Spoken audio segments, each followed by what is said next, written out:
your knee starts to hurt, which normally you don't have. Now, this is another condition we call a popliteus problem or popliteus strain.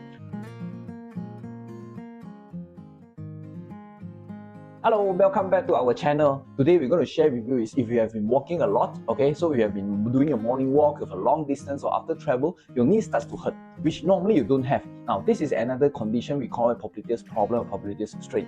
And there is a lot of movements of walking movement or running movement. Okay, now your calf will getting stiffer and stiffer. It will cause a twist. Okay, there will cause a rotations in your knee.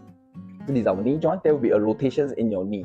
Now, when there's a rotations happen in your knee joint, so that's where our muscles behind the knee will start to pop up. That muscle we call it popliteus. That's why we use the word called popliteus strain. Now, when these conditions happen, okay, so you will find that your muscles behind your knee are getting stiffer and stiffer or getting bigger and bigger, growing in size. Now, careful. This is the early sign. Okay. Now, secondly, also sometimes you may experience some cramp at night. So this is also part of parcel of this condition.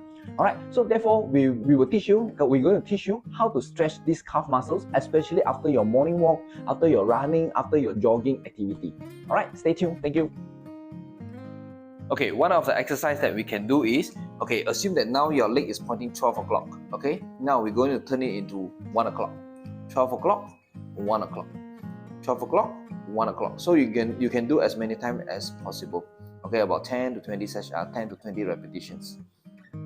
Okay, for your right leg, so you will try to do it 12 o'clock, 11 o'clock. 12 o'clock, 11 o'clock. 12 o'clock, 11 o'clock. Now, most important is when you do this exercise, right, your thigh is not moving. So you see, it's more to lower leg move only.